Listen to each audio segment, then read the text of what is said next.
The command bridge of the Kethmoran battleship Eternal Dominion hummed with the quiet efficiency that came from centuries of conquest. Commander Zefkar stood before the massive viewing portal, his four eyes tracking the formation of his fleet as it dropped out of hyperspace at the edge of what the locals called the Sol System. 47 vessels of various classes, from nimble destroyers to massive dreadnoughts, hung in the void like predators circling wounded prey. This should have been routine. Intelligence reports indicated that Earth possessed barely a dozen primitive spacecraft, cobbled together from salvaged alien technology, and held together by what could generously be called optimism. The humans had only achieved faster-than-light travel within the last 50 standard years, making them infants by galactic standards. Most species required at least 2 centuries to develop meaningful spacefaring capabilities, and even then, they typically remained confined to their home systems for decades more. Yet something nagged at Zefkar's warrior instincts. The Galactic Council's reaction to humanity's emergence had been unusually swift and decisive. Within mere months of first contact, the Council had declared humanity a potential threat to galactic stability and authorized immediate military action. Such rapid escalation was unprecedented for a species so obviously outmatched. Commander, his tactical officer, Sub-Commander Yethna, approached with measured steps. Her elongated cranium bore the ritual scars of the Kethmoran military elite, each mark representing a conquered world. Long-range sensors are detecting unusual activity throughout the system. Zefkar's primary eyes remained fixed on the star ahead while his secondary pair swiveled to regard his subordinate. Define unusual. The humans appear to be moving their infrastructure. Yethna's tone carried a note of confusion. Mining stations are being relocated, civilian transports are evacuating orbital platforms, and their industrial complexes are being systematically relocated to the far side of their primary planet. Standard evacuation procedures. Zefkar clicked dismissively. Primitive species often attempt to preserve their population centers when faced with superior force. Their efforts are admirable but ultimately futile. But even as he spoke, something about the pattern troubled him. In his 300 cycles of service, Zefkar had witnessed countless civilizations' final, desperate measures. They typically fell into predictable categories: last-stand defensive positions around their most valuable assets, desperate attempts to hide their leadership, or frantic messages pleading for mercy from their conquerors. This was different. The human movements suggested not panic, but preparation. Methodical, calculated preparation. "Sir," Communications Officer Dracton interrupted from his station. "We're receiving multiple transmissions from Earth. They appear to be broadcasting on all frequencies." "Surrender demands?" Zefkar inquired, though he doubted it. Most species at least attempted to negotiate before accepting their fate. "No, sir. They're documenting." Zefkar's mandibles clicked in confusion. "Clarify." Dracton manipulated his console, and the bridge speakers filled with the strange, melodic language of the humans. A translation matrix quickly converted the words, but the content only deepened Zefkar's bewilderment. "This is Dr. Sarah Chen, xenobiologist aboard Deep Space Research Station Kepler. If anyone receives this transmission, know that humanity fought with everything we had. We're uploading our complete cultural database, our scientific discoveries, our history, everything that made us who we were. Maybe someone out there will learn from our mistakes. Maybe they'll do better." Day 1 of what we're calling the Sol Defense. We're not going quietly. More voices followed. Scientists uploading research data. Historians transmitting cultural archives. Artists broadcasting their final works. Children sending messages to unknown alien civilizations they would never meet. But underneath it all was something that made Zefkar's combat-hardened nerves twitch with unease. They weren't pleading, they weren't bargaining, they were preparing for what they clearly recognized as a fight to extinction, and they were treating it like just another challenge to overcome. "Tactical analysis of human defensive positions," Zefkar commanded, pushing away his growing discomfort. The main display shifted to show the inner system in detail. What Zefkar saw made no immediate sense. Human defensive platforms were positioned not in the typical spherical formation around their homeworld, but in a seemingly random scatter throughout the asteroid belt. Their few military vessels weren't clustered for mutual support, but spread across impossible distances. "They've divided their forces," Sub-Commander Yethna observed with satisfaction. "Classic mistake of inexperienced commanders. We can defeat them piecemeal." But Zefkar wasn't so certain. He had seen enough wars to recognize the difference between poor tactics and tactics he simply didn't understand yet. The human positioning reminded him uncomfortably of the formation patterns used by the HFY Confederacy, a species so ruthlessly effective that the Kethmoran Empire had been forced to negotiate peace rather than face total war. "Begin standard approach," he ordered. "All ships maintain formation. Prepare to broadcast surrender demands upon reaching optimal range." As the Kethmoran fleet began its advance toward the inner system, long-range sensors began picking up more unusual readings. The asteroids weren't behaving as they should. Several large rocks had clearly been moved from their natural orbits, while others showed signs of recent excavation. Most puzzling of all, energy signatures throughout the belt suggested extensive human activity, far more than their limited presence should have generated. "Commander," the sensor operator called out with obvious confusion, "I'm detecting massive thermal signatures from the asteroid designated Ceres by the humans. The readings suggest industrial activity on a scale that should be impossible for their technology level." Zethkar felt the first stirring of genuine concern. He had assumed humanity's industrial capacity was limited to their homeworld and perhaps a few orbital stations. The idea that they had somehow established major manufacturing capabilities throughout their asteroid belt in just 50 years of spaceflight was absurd. Most civilizations required centuries to achieve such expansion. "Display sensor data for the entire belt region," he commanded. The tactical display updated, and Zethkar's four eyes widened in genuine shock. The asteroid belt wasn't just occupied by human forces. It had been transformed into a massive industrial complex. Hundreds of asteroids showed signs of mining, manufacturing, and habitation. Energy signatures indicated fusion reactors, particle accelerators, and manufacturing systems that shouldn't have existed in human space. "How is this possible?" Yethna whispered. "Our intelligence reports indicated they had barely achieved orbital manufacturing capability." Before Zethkar could respond, his communications officer suddenly stiffened at his console. "Sir, we're being hailed. The transmission is coming from everywhere. Everywhere. Every human installation. Every ship. Every platform. They're broadcasting in perfect synchronization across their entire system. It's like they're speaking with one voice." The main display flickered, then resolved into the image of a human female. She appeared to be middle-aged by their species standards, with graying hair and lines around her eyes that spoke of years spent making difficult decisions. Behind her, Zethkar could see what looked like a military command center, but the technology visible was far more advanced than anything in their intelligence files. "I am Admiral Elena Vasquez, commanding officer of the Sol Defense Force," the human said, her voice carrying a calm confidence that seemed entirely inappropriate for someone facing imminent extinction. "I want to thank you for giving us time to prepare. Your approach has been admirably direct, though perhaps not as stealthy as you might have hoped." Zethkar's mandibles clicked in confusion. Had the human just thanked them for attacking her system? "I realize you probably expect us to surrender now," Admiral Vasquez continued, seeming to look directly at Zethkar despite the impossibility of such a thing. "Most species probably do when faced with odds like these. Our own xenosociological department has run extensive simulations, and you're absolutely right to expect capitulation. Any rational species would recognize the futility of resistance." She paused, and something that might have been amusement crossed her features. "The thing is, Commander, and I hope you'll forgive the presumption of addressing you directly, but humans aren't particularly rational when it comes to survival. We're what our psychologists call evolutionarily non-compliant."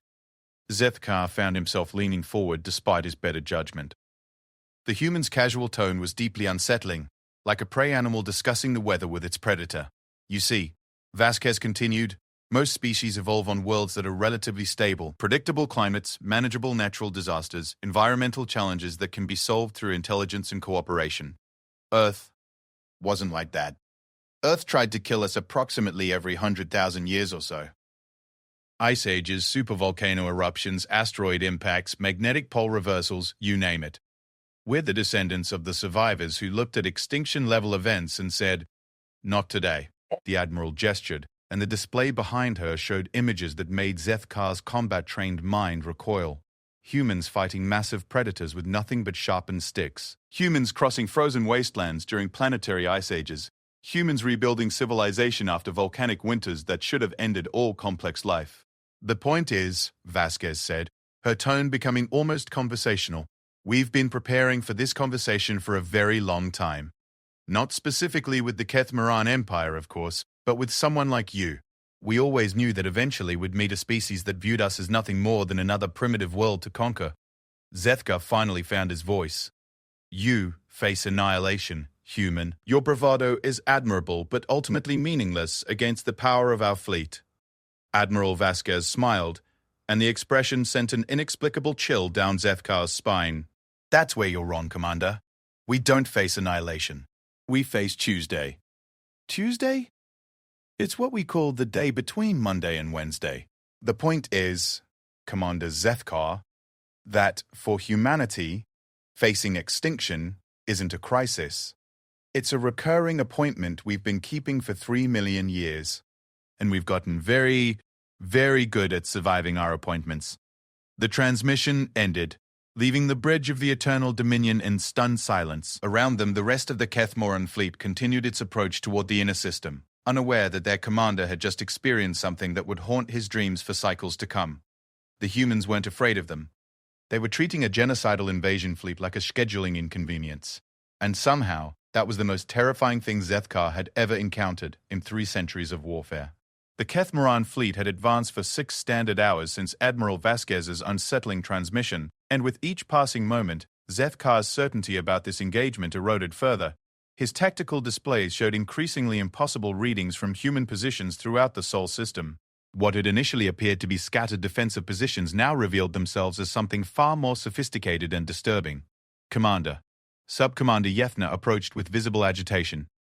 Our deep scan analysis of the asteroid belt is complete.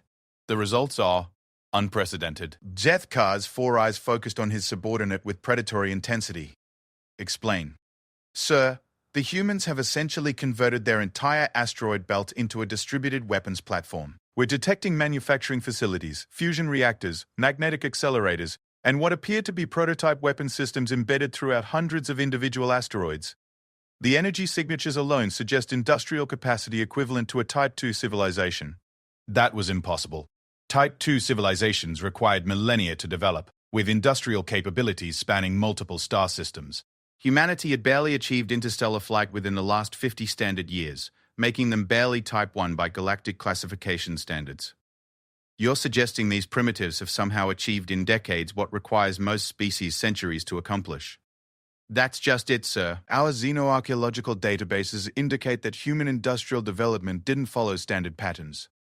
While most species gradually expand from their homeworld to their local system, humans appear to have simultaneously developed multiple industrial centers. They were mining their asteroid belt within decades of achieving orbital flight, establishing manufacturing bases on their natural satellite, and creating distributed infrastructure networks that defy conventional development models. Zethkar moved to the tactical display, studying the energy signatures scattered throughout human space. The pattern was unlike anything in his considerable military experience. Most civilizations concentrated their defensive capabilities around their most valuable assets: homeworlds, industrial centers, population hubs. The humans had distributed their defensive infrastructure so thoroughly that targeting any single point would accomplish nothing. It's as if they expected to lose their primary installations, he muttered, more to himself than to his bridge crew. Sir, Yethna inquired. Nothing. Continue your analysis. I want detailed tactical assessments of every human position within optimal weapons range. As his crew worked to compile the requested data, Zethkar found his attention drawn to intercepted human communications. Unlike the organized military frequencies he was accustomed to monitoring during planetary conquests, human transmissions resembled organized chaos. Scientists coordinated with military personnel who collaborated with civilian engineers who shared data with academic researchers, all apparently working toward common objectives without rigid command hierarchies. The translation matrix struggled with human linguistic nuances, but the content was clear enough. They were sharing information about Kethmoran fleet movements, tactical capabilities, weapon systems, and defensive strategies at a rate that suggested either remarkable intelligence networks or simply remarkable trust between different human factions. Weapons Officer Kraldeth, Zethkar called to his gunnery specialist, prepare to demonstrate our capabilities. Target the largest human military installation within range. Full power bombardment. Targeting asteroid designation Vesta, sir. Human military signatures indicate significant defensive installations. Charging primary batteries now. The Eternal Dominion's massive particle beam cannons began their charging cycle, drawing power from the ship's fusion reactors and focusing it into coherent energy streams capable of cracking planetary surfaces. Around them, other ships in the fleet followed suit, preparing a coordinated demonstration that had convinced hundreds of other civilizations to surrender without meaningful resistance. All ships report ready, Commander. Fire. 47 ships discharged their primary weapons simultaneously, sending streams of destructive energy across the void toward the human-occupied asteroid. The combined firepower should have vaporized any conventional defensive installation and left a clear message about the futility of resistance. Instead, something extraordinary happened. As the energy beams approached their target, the asteroid's surface erupted with defensive systems that shouldn't have existed. Particle shields deflected incoming fire, while point defense batteries intercepted energy streams with precision that spoke of incredibly sophisticated targeting systems. But most shocking of all was what happened next. The asteroid fired back, not with conventional weapons, but with a focused gravitational pulse that sent ripples through local space-time. Several smaller ships in Zefkar's formation were caught in the gravitational distortion and knocked off course, while the Eternal Dominion itself shuddered as its artificial gravity system struggled to compensate for external gravitational interference. "Report," Zethkar commanded, his voice carrying an edge that his crew rarely heard. "Direct hit on target but minimal damage." Tactical Officer Yethner replied with obvious confusion. "Human defensive systems absorbed approximately 70% of our combined firepower. But sir, they're using some form of gravitational manipulation technology. Our gravitational physics specialists indicate this should be impossible for their technological development level." "And yet they just demonstrated it against our fleet," Zethkar observed grimly. "What other impossible technologies are we dealing with?" His answer came in the form of new sensor readings as additional human positions throughout the system began powering up systems that defied easy classification.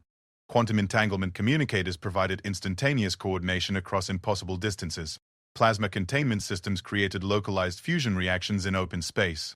Most disturbing of all, several asteroids began moving under their own power, their trajectories suggesting not evacuation, but repositioning for optimal engagement angles. "Commander," Communications Officer Drakton interrupted with barely controlled alarm, "we're receiving another transmission from the humans." Admiral Vasquez reappeared on the main display, though this time her background showed clear signs of recent combat.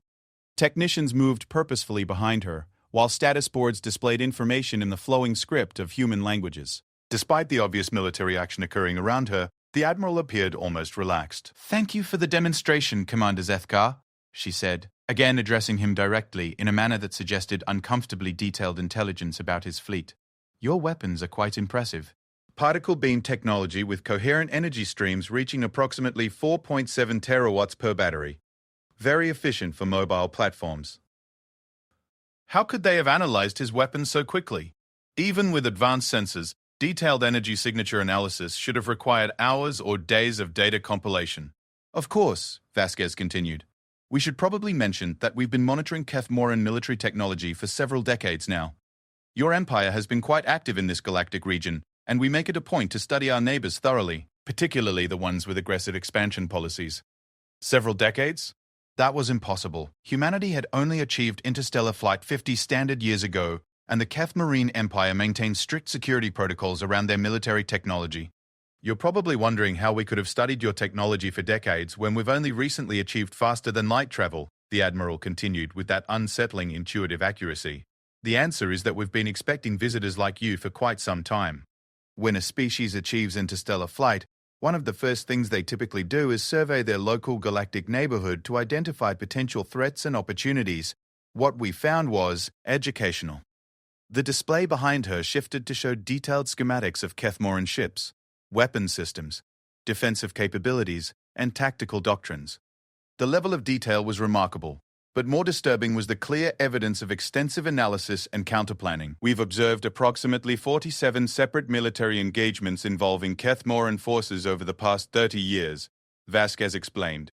"Your tactical patterns are quite consistent, which makes defensive planning much easier. Standard approach formations, predictable weapon deployment sequences, conventional targeting priorities. Very professional, very effective against most opponents." Zethkar felt something he hadn't experienced in centuries of conquest. Genuine uncertainty about the outcome of an engagement. "Unfortunately for your current mission," the Admiral continued, "humans specialize in dealing with opponents who are bigger, stronger, and better equipped than we are. It's what we call evolutionary optimization through persistent near extinction. Every few 100,000 years, Earth throws something at us that should wipe us out completely. Ice ages, volcanic winters, asteroid impacts, genetic bottlenecks, pandemic diseases. We're the descendants of the survivors who looked at overwhelming odds and figured out how to win anyway. She gestured, and the display showed images that made Zethkar's military mind recoil again. Humans fighting creatures that should have hunted them to extinction.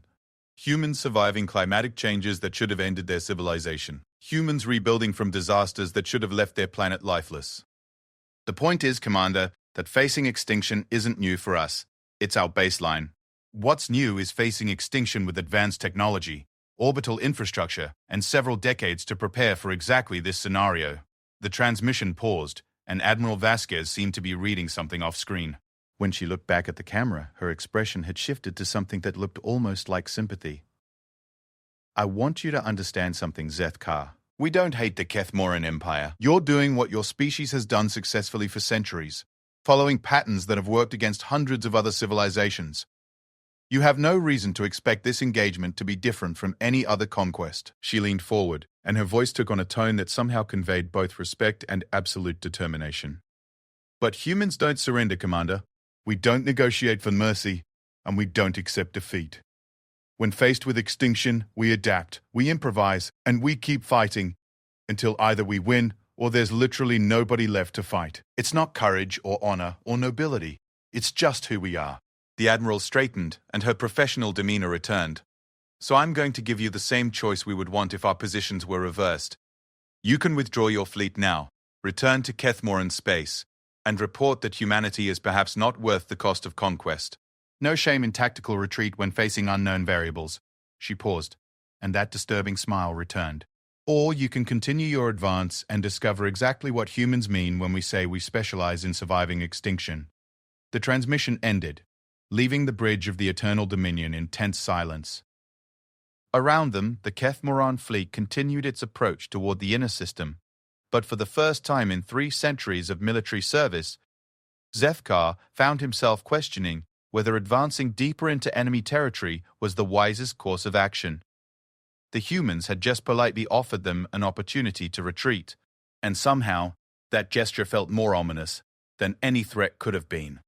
Zethkar stood motionless before the tactical display, his 4 eyes tracking the advancing positions of his fleet, while his mind wrestled with Admiral Vasquez's unprecedented offer of retreat. In 3 centuries of conquest, no enemy had ever suggested he withdraw. They had begged, threatened, attempted negotiation, or simply fought to the death, but none had calmly recommended that he reconsider his tactical position. The offer itself was tactically sound, which disturbed him more than any amount of desperate pleading could have. A confident enemy who provided their opponent with rational alternatives to continued combat was an enemy who believed they held significant advantages. Commander, Sub-Commander Yethna approached cautiously. Fleet coordination requests guidance. Several ship commanders are expressing concern about the humans' apparent technological capabilities. Zethkar's mandibles clicked in irritation. His subordinates were veteran officers who had participated in dozens of planetary conquests. If they were expressing concern, the situation had moved well beyond normal operational parameters. What specific concerns? Sir, the gravitational manipulation technology they demonstrated shouldn't exist at their development level. Our physics specialists estimate that such capabilities require at least 3 additional centuries of theoretical research and industrial development. Yet the humans deployed it as a routine defensive system. She paused, consulting her tactical display. Additionally, their distributed infrastructure model creates targeting complications we haven't encountered before. Standard doctrine calls for eliminating primary command centers, industrial facilities, and population hubs to collapse organized resistance. The humans appear to have no primary targets. Their entire system functions as an integrated defensive network. Zethkar had reached the same conclusion, though he hadn't wanted to acknowledge its implications. Conventional warfare relied on identifying and destroying an enemy's critical vulnerabilities. A civilization's homeworld, their central government, their primary manufacturing centers, their military command structure. Remove these elements, and organized resistance typically collapsed within days or hours. Humanity seemed to have deliberately avoided creating such vulnerabilities. Their industrial capacity was distributed across hundreds of individual asteroids. Their military command operated through quantum communication networks that provided instantaneous coordination without centralized control. Even their population was scattered across orbital platforms, lunar installations, and planetary facilities that could apparently function independently. Sir, Communications Officer Dracton called from his station. We're receiving multiple transmissions from human positions throughout the system. They appear to be sharing information. What kind of information? Technical specifications for Kethmoran military equipment, tactical analysis of our formation patterns, predictive models for our weapons capabilities, and... He paused, his expression shifting to obvious confusion. Cultural information about our species. Cultural information? Yes, sir. Anthropological data about Kethmoran social structures, historical development patterns, psychological profiles, and what they term conquest motivation analysis. Zethkar felt his combat instincts sharpening. The humans weren't just analyzing his military capabilities, they were studying his species as if preparing for long-term engagement rather than simple defensive combat. Most civilizations facing imminent conquest focused their remaining resources on immediate tactical concerns. The humans seemed to be treating this as an opportunity for comprehensive intelligence gathering. Display their analysis, he commanded. The main screen shifted to show human text translated into Kethmoran script. Zethkar began reading, and with each paragraph, his discomfort increased. The humans had compiled remarkably accurate assessments of Kethmoran psychology, social dynamics, military doctrine, and historical development patterns. More disturbing, they had identified specific weaknesses in Kethmoran tactical approaches that Zethkar himself hadn't fully recognized. How could they have compiled this level of analysis in such a brief time frame? Yethna wondered aloud. They didn't, Zethkar realized with growing alarm. This represents years of research and preparation. They've been studying us far longer than we've been aware of their existence. The implications were staggering. If humanity had been conducting detailed reconnaissance of Kethmoran military operations for decades, they would have comprehensive intelligence about fleet capabilities, tactical doctrines, technological limitations, and strategic preferences. More importantly, they would have had time to develop specific countermeasures. Sir, the weapons officer interrupted, long-range sensors are detecting massive energy buildups throughout the asteroid belt. The signature suggests that multiple human installations are charging weapon systems significantly more powerful than anything they've demonstrated so far. Zethkar moved to the sensor display, studying the energy readings with growing concern. The power levels indicated weapons approaching Dreadnought-class capabilities, but distributed across dozens of individual platforms. If accurate, the humans had created a defensive network that could engage his entire fleet simultaneously while remaining too dispersed to target effectively. Estimated time to full charge? Approximately 30 standard minutes, sir. 30 minutes to decide whether to continue advancing into what increasingly appeared to be a carefully prepared trap or accept Admiral Vasquez's unprecedented offer of tactical retreat.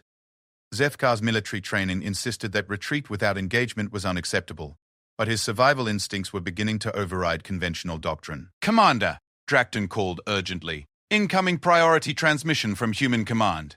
Admiral Vasquez appeared on screen again, but this time she was clearly aboard a combat vessel rather than a stationary installation.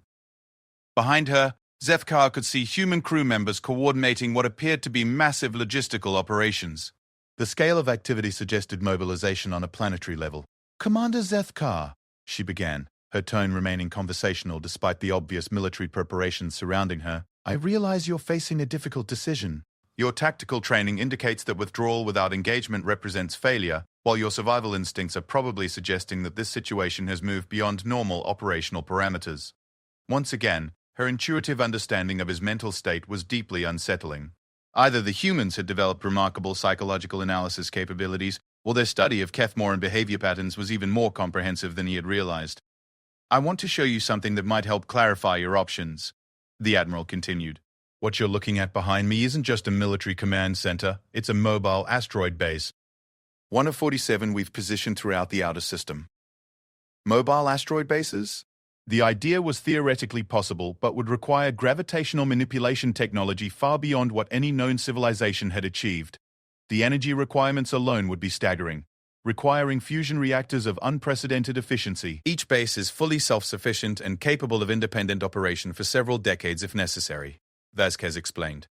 More importantly, each base carries manufacturing capabilities sufficient to replace our current fleet within approximately 6 months. Zethkar's mandibles clicked involuntarily. If true, destroying humanity's current military assets would accomplish nothing.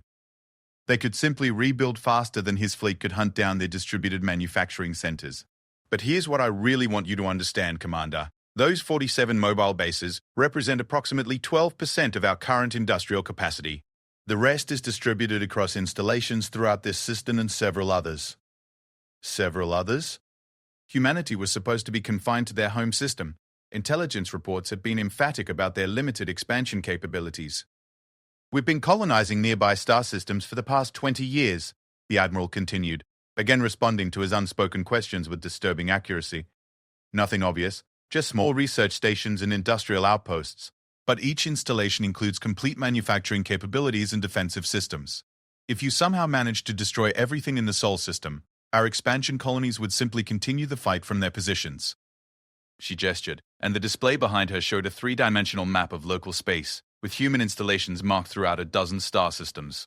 The distribution pattern suggested not random expansion, but carefully planned strategic positioning. The point is, Zethkar, that you're not facing a planetary civilization with limited industrial capacity. You're facing a distributed interstellar society that has been preparing for this exact scenario for decades. We've studied your tactics, analyzed your technology, and designed our entire expansion strategy around surviving encounters with civilizations exactly like yours. Zethkar felt something that transcended mere tactical concern and approached genuine dread. The humans hadn't simply achieved advanced technology, they had restructured their entire civilization around the assumption that they would eventually face genocidal threats from superior opponents. Every human installation is capable of independent operation, Vasquez continued. Every ship can function as an autonomous unit. Every technology we've developed includes distributed redundancy and rapid reproduction capabilities. We're not just difficult to defeat, Commander. We're essentially impossible to eliminate. She leaned forward, and her expression shifted to something that might have been genuine concern for his situation. But here's what I want you to consider. The Kethmoran Empire has been successful for centuries because you choose your battles wisely. You target civilizations that can be conquered efficiently, with minimal losses to your own forces. That's not just good military strategy. It's smart evolutionary behavior. The Admiral paused, allowing her words to register fully. What we're offering you isn't surrender or negotiation. It's professional advice from one military commander to another. This engagement has moved beyond the parameters where victory justifies cost.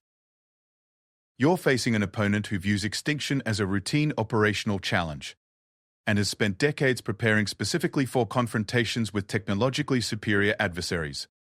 She straightened, returning to her professional demeanor. You have approximately 20 minutes before our defensive systems reach full operational capacity. At that point, withdrawing becomes significantly more complicated. Not impossible, just more complicated. Admiral Vasquez smiled that disturbing smile again. The choice is yours, Commander. Professional retreat based on accurate tactical assessment, or continuation into a conflict that will likely require explanations to your superiors that no military commander wants to make. The transmission ended, leaving Zethkar alone with the most difficult decision of his military career. Around him, his fleet continued advancing toward the inner system, while human defensive installations prepared for an engagement that could redefine everything he understood about interstellar warfare. For the first time in 3 centuries, Zethkar was beginning to suspect that he might have met an opponent whose survival instincts were more highly developed than his own. The next 15 minutes aboard the Eternal Dominion passed in tense silence, as Zethkar weighed options that should never have existed. His tactical computers continued updating their analysis of human defensive positions, each new reading reinforcing the growing certainty that this engagement had evolved far beyond conventional warfare into something unprecedented and dangerous. Commander, Weapons Officer Kraldeth reported with obvious strain, human defensive installations have reached 85% charge capacity, projected full operational status in 11 minutes. Sir, the energy signatures we're detecting suggest weapons capable of engaging our entire fleet simultaneously.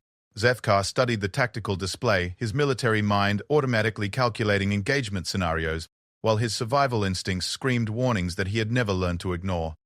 The human defensive network possessed several characteristics that violated fundamental assumptions about effective conquest operations. First, they had no apparent command hierarchy vulnerable to decapitation strikes. Their coordination seemed to operate through distributed consensus rather than centralized command structure, making it impossible to collapse their resistance by eliminating leadership targets. Second, their industrial capacity was so thoroughly distributed that destroying any specific installation would have minimal impact on their overall capabilities. Unlike conventional civilizations that concentrated manufacturing in vulnerable central locations, humanity had created redundant production systems that could function independently. Third, and most disturbing, they had designed their entire defensive strategy around the assumption that they were facing superior opponents with overwhelming technological advantages. Rather than attempting to match enemy capabilities, they had focused on making conquest economically and tactically unfeasible. Sir, Sub-Commander Yevna approached cautiously. I've completed analysis of the human strategic positioning. Their distribution patterns suggest they've been planning for this type of engagement for decades. Every installation is positioned to provide mutual support while remaining too dispersed to eliminate efficiently. Your tactical assessment? Yevna hesitated, clearly struggling with conclusions that contradicted everything in her military training. Sir, conventional doctrine would require approximately 18 months and 3 times our current force strength to achieve meaningful operational objectives against their defensive network. Even then, success would require accepting casualty rates that would be difficult to justify to Imperial Command. 18 months, 3 times current force strength. Unacceptable casualty rates.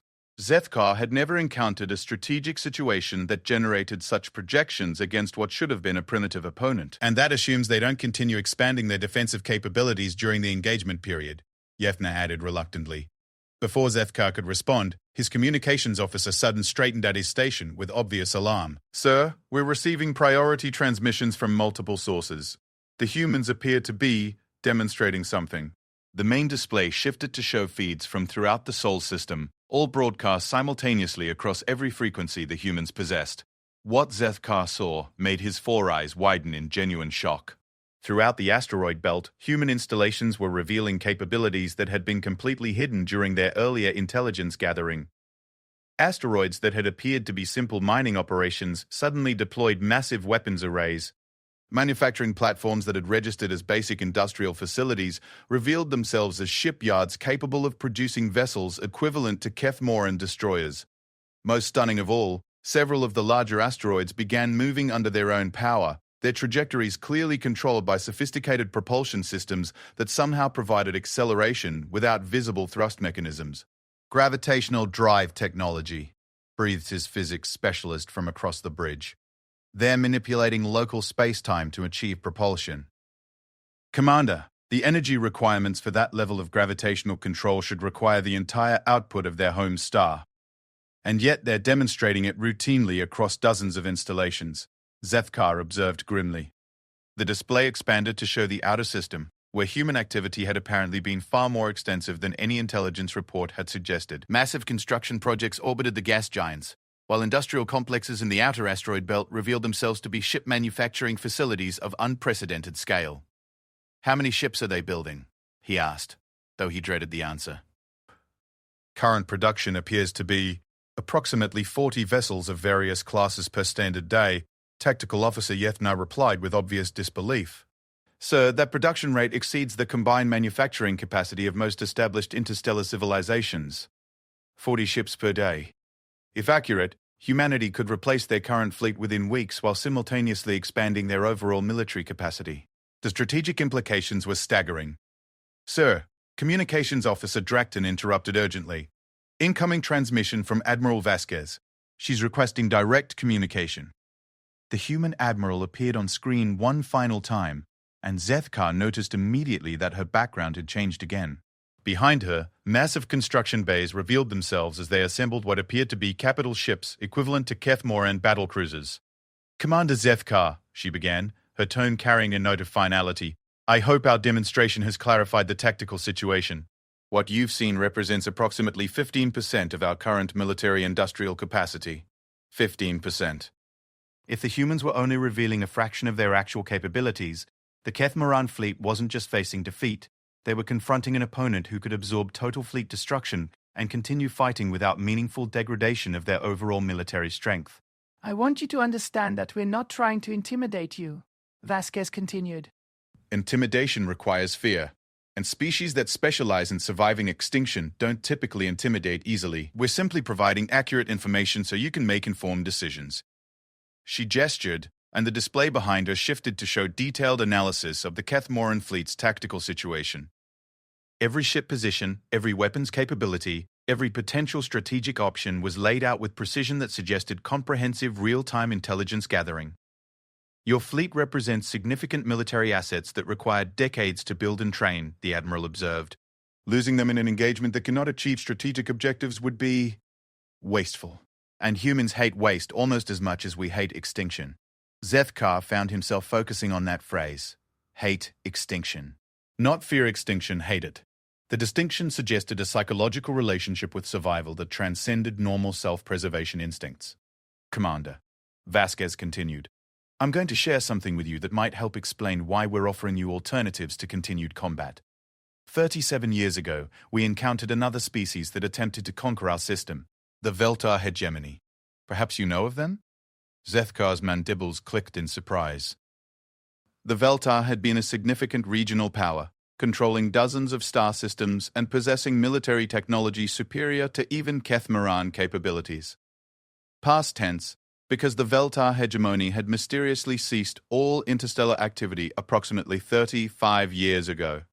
The Veltar chose to continue their advance despite our recommendations otherwise, Admiral Vasquez explained with that disturbing calm. The engagement lasted approximately 6 months. They never managed to establish meaningful control over any human installation, but they persisted because their military doctrine didn't include provisions for strategic withdrawal. She paused, allowing the implications to register. The Veltar hegemony no longer exists, Commander, not because we conquered their territory, but because they exhausted their military resources attempting to conquer ours. When they finally acknowledged tactical failure, they lacked sufficient remaining fleet strength to maintain control over their existing territories.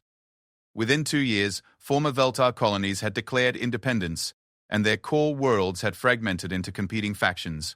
The Admiral leaned forward, her expression shifting to something that looked almost like sympathy. We didn't destroy the Veltar hegemony, Zethkar. They destroyed themselves by refusing to recognize when pursuit of tactical objectives had become strategically counterproductive. Zethkar felt his understanding of this entire engagement shift fundamentally. The humans weren't just defending their territory. They were protecting his fleet from making the same catastrophic mistake that had destroyed a superior interstellar civilization. You have 5 minutes before our defensive systems reach full operational capacity, Vasquez concluded. At that point, disengagement becomes significantly more complicated, not because we want to prevent your withdrawal, but because our automated systems prioritize threat neutralization over diplomatic considerations. She straightened, returning to her professional demeanor. The Kethmaran Empire has survived and prospered by choosing conflicts wisely. This is not a wise conflict, Commander. This is a survival test disguised as a conquest opportunity. And humans are very, very good at survival tests. The Admiral's final smile carried no threat, only what appeared to be genuine respect for his tactical position. Whatever you decide, Commander, know that we harbor no hostility toward your species or your empire. You're doing exactly what evolutionary success has taught you to do. We simply happen to be the wrong species to do it to. The transmission ended, leaving Zethkar alone with a decision that would define not only his own military career, but potentially the future of the Kethmaran Empire itself. Around him, his bridge crew waited in silence while human defensive systems completed their final preparations for an engagement that could reshape the balance of power in this entire galactic region. For the first time in 3 centuries of conquest, Zethkar found himself facing opponents who had turned survival into such an advanced science that they were offering to protect him from the consequences of his own tactical decisions. And somehow, that was the most terrifying revelation of all. The final moments before decision crystallized into a clarity that Zethkar had rarely experienced in 3 centuries of warfare. Every tactical computer on the bridge confirmed what his instincts had been telling him since Admiral Vasquez's first transmission. This engagement had transcended normal military operations and entered territory that no amount of training had prepared him to navigate. 2 minutes until human systems reach full operational status, Weapons Officer Kraldith reported, his voice tight with suppressed tension. Sir, if we're going to withdraw, now would be the optimal moment. Zethkar stood motionless before the tactical display, his 4 eyes tracking the positions of his fleet while his mind processed the most difficult decision of his military career. Everything in his training demanded advance and engagement. The Kethmaran Empire had built its expansion on the principle that superior technology and overwhelming force could overcome any defensive position. But the humans had systematically dismantled every assumption underlying that principle. They possessed technology that shouldn't exist at their development level. They had created defensive networks that couldn't be targeted effectively. Most disturbing of all, they had restructured their entire civilization around the assumption that they would eventually face exactly this type of threat. Commander, Sub-Commander Yefna spoke quietly. The fleet awaits orders. Zethkar's mandibles clicked once, a sound that carried across the bridge with finality. 300 years of conquest, hundreds of victories against inferior civilizations, an unblemished record of tactical success, all leading to this moment when he would make a decision that contradicted everything he had been taught about military dominance. "Signal all ships," he commanded, his voice carrying the authority of absolute conviction. "Begin tactical withdrawal, maintain defensive formations, and prepare for possible pursuit." The bridge fell silent except for the quiet efficiency of officers implementing orders that none of them had ever expected to receive. Around them, the Kethmaran fleet began the complex maneuvers necessary to disengage from an enemy they had never actually fought.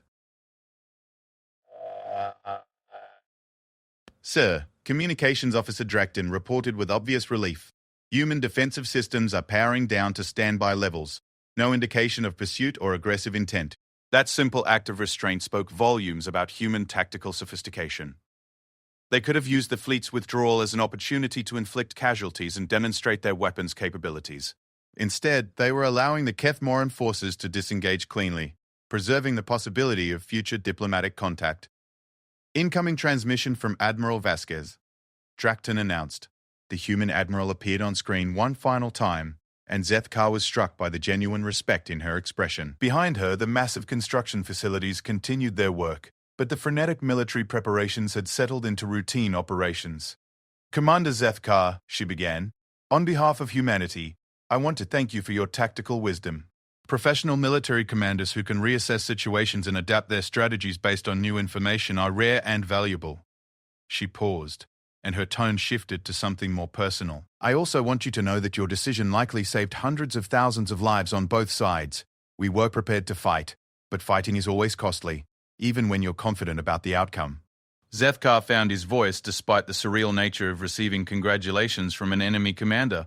"Admiral, your defensive preparations were comprehensive. May I ask how long you've been anticipating this encounter?" Vasquez smiled, though this time the expression carried warmth rather than the unsettling confidence he had grown accustomed to. "We've been preparing for contact with aggressive interstellar civilizations since we achieved faster-than-light travel. When a species survives as many extinction events as humans have, you learn to plan for worst-case scenarios. And the Veltar hegemony? They chose differently than you did," she replied simply. "Good military commanders know when to fight and when to reassess.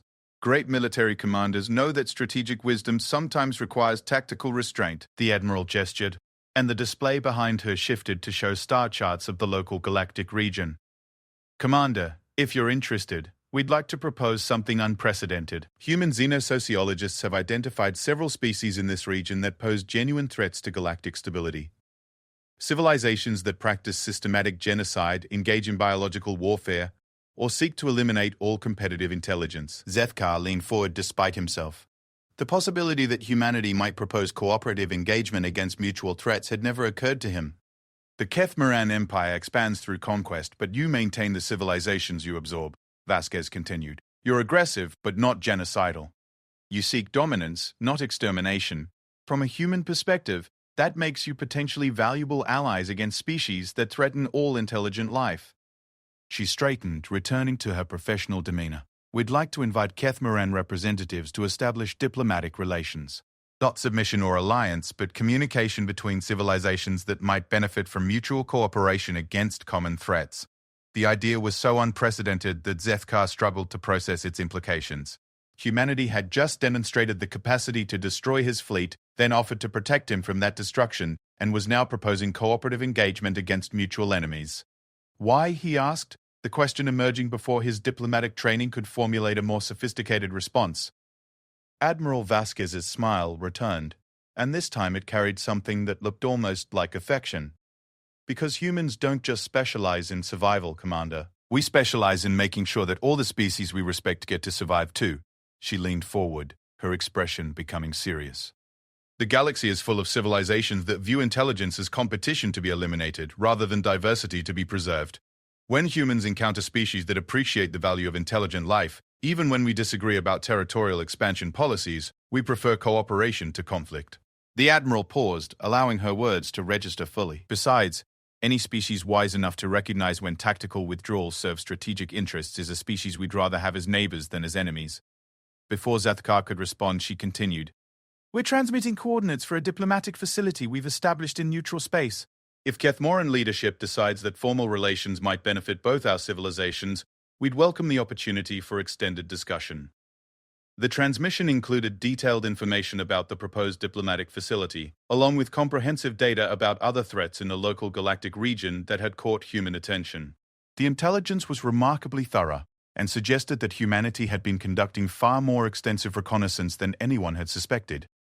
"Admiral," Zethkar said carefully, "your offer is unprecedented. Most civilizations that demonstrate the defensive capabilities you've shown would simply demand surrender or territorial concessions. Most civilizations that demonstrate our defensive capabilities haven't spent 3 million years learning that cooperation improves survival rates," she replied. "Humans learned long ago that making friends is usually more effective than making enemies." She gestured, and the display behind her shifted to show the continuing expansion of human infrastructure throughout the system. Even while conducting diplomatic conversations, they were clearly preparing for the next potential threat. "Commander, your empire has survived by recognizing practical realities and adapting strategies accordingly.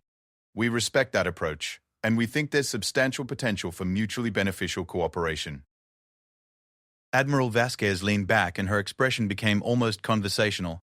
"Besides, the galaxy is a dangerous place. Species that appreciate intelligent life should stick together, don't you think?" The transmission ended with coordinates for the diplomatic facility and what appeared to be comprehensive intelligence briefings about regional threats that humanity had identified as requiring attention. The casual generosity of sharing such detailed intelligence spoke to either remarkable confidence or remarkable trust. Zethkar stood silently before the tactical display, watching his fleet complete its withdrawal from human space while processing the most extraordinary military encounter of his career. He had approached the Sol system expecting to add another conquered species to the Kethmoran Empire's growing territories. Instead, he had discovered a civilization that had transformed survival into such an advanced science that they could afford to be generous with species that might threaten them. The humans had demonstrated the capacity to destroy his fleet, then protected him from making tactical decisions that would have required such destruction.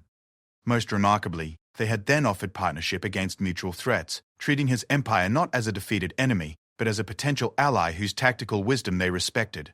"Subcommander Yefner," Zethkar called to his second-in-command, "begin compilation of detailed reports for Imperial Command. Include all tactical data, intelligence assessments, and diplomatic overtures. Sir, how should we classify this engagement?" Zethkar considered the question carefully. Military doctrine provided no categories for encounters that ended with offers of cooperative partnership from technologically superior opponents who chose restraint over victory. Classify it as a successful reconnaissance mission that identified valuable strategic opportunities, he decided. And Yethna recommend immediate establishment of formal diplomatic relations. If the humans are correct about other threats in this region, the Kethmoran Empire may have more pressing concerns than territorial expansion. As his fleet completed its withdrawal from human space, Zethkar found himself contemplating a fundamental shift in his understanding of interstellar relations. He had spent 3 centuries learning to recognize species that could be conquered efficiently. The humans had taught him to recognize species that were worth cooperating with instead. And perhaps, in a galaxy full of genuine threats to intelligent life, that was a far more valuable skill than conquest had ever been.